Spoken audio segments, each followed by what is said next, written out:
I used to take my straighteners in my school bag. I love how I look a bit Victorian with this, you know, like if I was in the Victorian days. I remember years ago when I used to get my hair done and I would go to the hairdressers probably like every 8 weeks, 8 to 12 weeks. Water is great for everything. I mean, the way water just... Hey guys, how you doing? I hope you're all well. Over styling. I absolutely love doing a slick bun or a slick pony. Like, they just look so effortlessly chic. As much as I love those styles, they're not the best for your hair. If you are going to have your hair up, then try to have it in a style that's a little bit loose. You know, a little bit loosey-goosey, nothing too tight or restricted, just because your hair's going to get like tangled in that bun. When you're scraping your hair back, you're just like putting so much tension and you're just pulling so much. I know it's hard because I feel like a slick bun or a slick pony is so in at the moment, and I keep seeing so many girls with gorgeous slick buns. I do them from time to time. If you're doing a slick bun like every single day, don't do that, because yeah, it definitely will weaken your hair. Using hairbands that have elastic in them are not as great as if you use like a scrunchie, or what are they called, those ones that are like kind of wiry, can't remember the name for them now, a bit like a telephone wire. And those are good too, because your hair doesn't get as tangled around them. I mean, sometimes, depends on the hairstyle you're doing, it does just call for you to wear a hairband with elastic in it, because sometimes you need that heat. I think we all know by now that using heat on your hair is like the worst thing you can do for it. I say this as I have just straightened my hair before filming. But if you can minimize it, just reduce it a bit, then that helps. I try not to put heat on my hair like every single day. I remember when I was in school, I was so obsessed with having poker straight hair that I would straighten it like twice a day, most of the time, every single day, which is just crazy. Like, I can't believe I did that. Yeah, just obsessed with having pin straight hair. Which is unrealistic anyway, because, you know, there's always going to be some sort of a wave in it eventually, especially if you've got naturally curly hair like me. I even used to take my straighteners to school.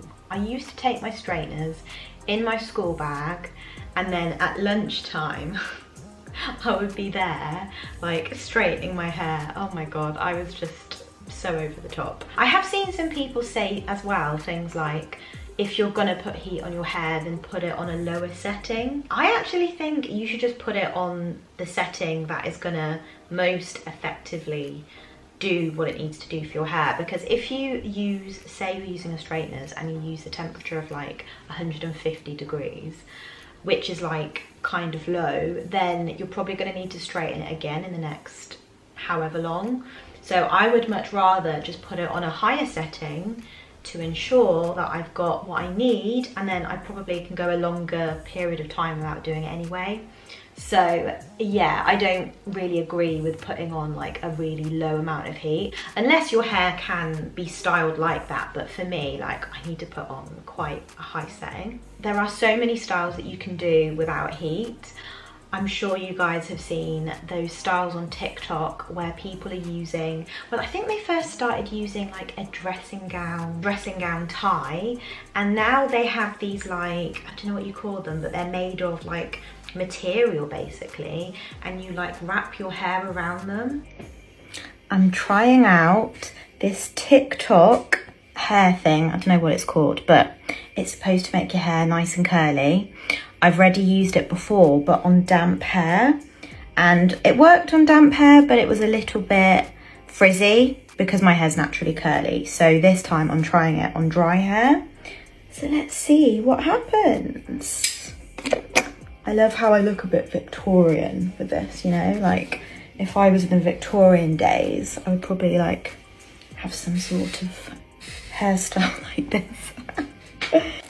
This is actually really comfy to sleep in. Like, I've slept in this all night. I've done a workout in it. I've had a shower, and it's okay. It feels quite cushiony, you know?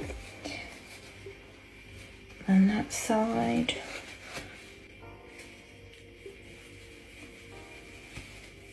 Ooh. Ooh, okay. I thought it might not work because I did it on dry hair, but it did work. Wow, okay, let's shake this out a bit. I can't believe it is just a piece of fabric and it makes your hair curly. I've not used anything else on it. Like, isn't that so clever? Best thing I've bought on Amazon ever. Worth every single penny. Ugh. Oh, plaits. Plait your hair and then go to sleep with it overnight, and then the next morning when you wake up and you take your hair out and it's all nice and like mermaid wavy kind of thing. So yeah, that's another good heatless hairstyle. I don't know if this is an obvious one, but I feel like it's kind of not. We're always told that we should get our hair cut as regularly as possible. Every 6 weeks, go to the hairdressers, have a trim. If you want healthy hair, then yeah, that's great, like getting your hair cut as much as possible. But if you want to grow your hair, if you're cutting it really regularly, then it's just not going to grow because not many people's hair can grow in enough time for it to be, you know, like longer. You still have to trim it when you can, but like I haven't been to the hairdressers for about a year and a half, I think. Yeah, you do just have to kind of leave your hair to just do its thing for a while, and then like now I can definitely tell I have split ends, so I do need to get off some length. When hairdressers recommend cutting your hair really regularly, they're thinking about the health of your hair, which is great, of course, but if you want long hair, you do have to just put the scissors down and just leave your hair alone for a while just so it can grow. If you can go as long as possible without having to do your hair, it will help it so much. As I said, it was a year and a half since I've last been to the hairdressers, so it's now grown out into this kind of balayage style.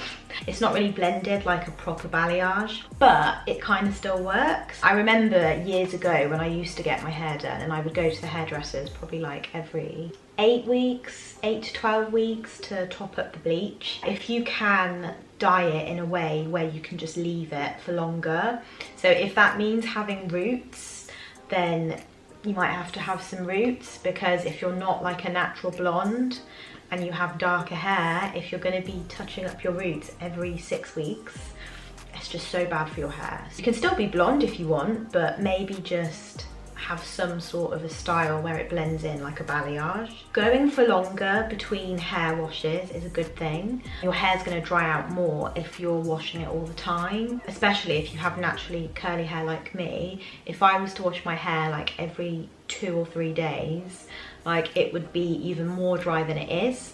So if you can kind of just leave your hair to stretch out a bit longer. If you've got straight hair, you know, dry shampoo is a wonderful invention. Wash your hair less. You're letting your natural hair oils like do their thing instead of stripping them constantly. So using conditioners that have protein in them are really good for your hair. So I use a conditioner called Trepadora, and it's a quinoa deep conditioner. You can use any conditioner that has protein in it. It's really good at repairing your hair and improving the elasticity, and it helps it to like look shiny. Sometimes my hair will feel a bit dry and brittle, and then once I use my quinoa conditioner, I can notice that my hair just feels so much stronger and less frizzy. I don't have to put so much product in it. Deep conditioning in general is great for your hair because obviously it's going to give you more moisture. So if you can, leave it in your hair for a while. I know some people will put like a hair mask in, leave it in for the whole day. Also as well, is it called Olaplex? I haven't used it myself yet, just because it's really pricey, but I've heard that it's worth it, and I hear people talking about it all the time. Like, the reviews are brilliant. Drinking lots of water is great for your hair. If you can drink water, you're just gonna help to stop breakage. You won't get as many split ends. Water is great for everything. I mean, the way water just helps the human body to move along. It's crazy. I think as well, like, aren't we made up of like 60% water in our bodies? As well, we have to just be honest that sometimes it's genetics that also helps. So while you can do all of these tips and, you know, you can take lots of advice about what you should do for your hair, sometimes genetics does have quite a big impact on how your hair looks as well. So the same way that some people are leaner than others because they have a much faster metabolism, I was not blessed with that, but hey ho. Or like, you know, the same way that some people have freckles. And I will see you in my next one. Take care, bye.